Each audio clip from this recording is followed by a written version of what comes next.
Marlene Hutchinson, and welcome to Tips for Guitar Playing Success.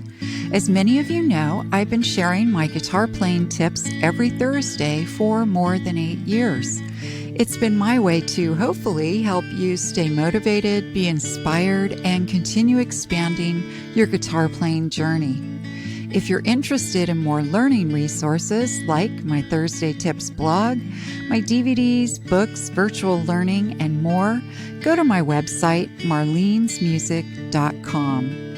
And for anyone who's listening and feels like you're missing out on all the fun, you can easily join our wonderful world of guitar with my Learn to Play Guitar in a Day program, which you can also find at marlenesmusic.com. Now on to today's tip. Today's tip is maximizing your practice time. Happy New Year! Yay! It's 2021. As we kick off the new year, we often think about things we want to do or change in our lives, including our guitar playing lives. As you know, practicing is the key to your guitar playing success and growth. I'm often asked about what should be played when practicing, and is there a way of practicing to get the most out of my practice time? The simple answer is yes and no. Well, okay, that's not really a simple answer because it really depends on a few things, like skills, abilities, and goals, which are different for each and every person. But the good news is there is a basic formula that can help you make the most of your practice time, and the formula includes tune up, stretch and warm up, play the easy stuff, next the more difficult things, and then the most difficult songs and skills. So the first one is tune up. That's pretty straightforward. Make sure you're tuned.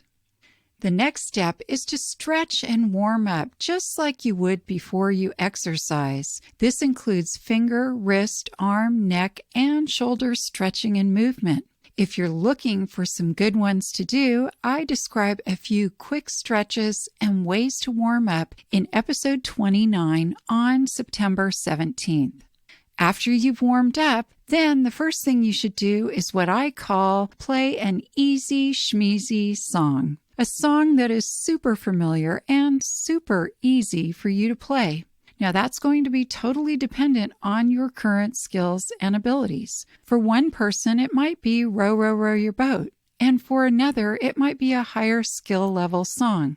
But the point of this is to play something that is so easy for you to play that you could practically play it in your sleep.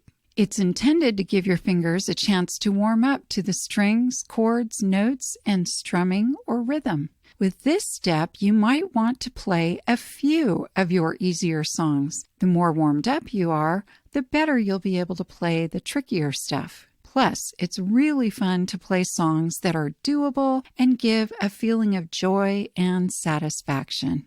It helps the mind to know that at one point these songs were tough to play, but the more you played them, the easier they got. And that same thing can happen with the more challenging songs and skills that you're working on.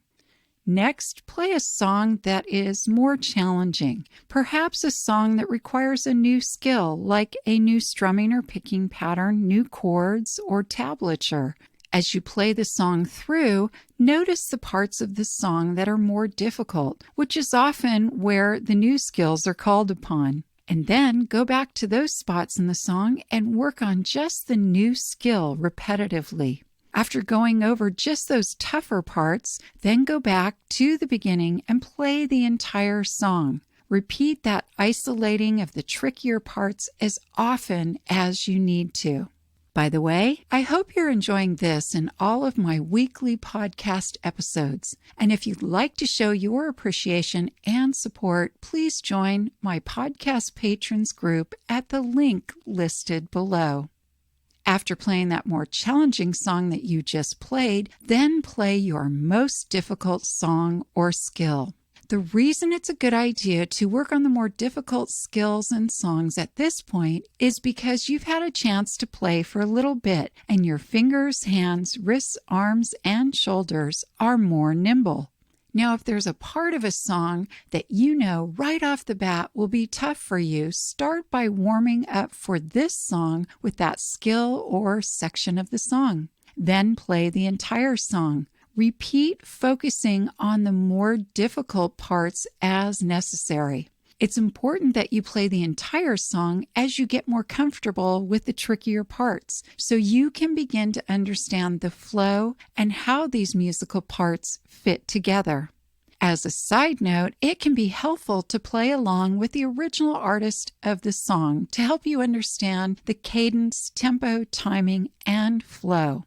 Also, it can be helpful to stretch between songs or skills. Lastly, cool down just like you would when you exercise. That means play some easy schmeezy songs again, maybe even the same ones you started with. It's your reward for all your practicing efforts. I hope this episode's tip has helped you to continue expanding your guitar skills and knowledge. If you'd like to learn more, check out the many learning resources available at my website, marlenesmusic.com. Thank you for joining today's podcast, and as I like to say, play on.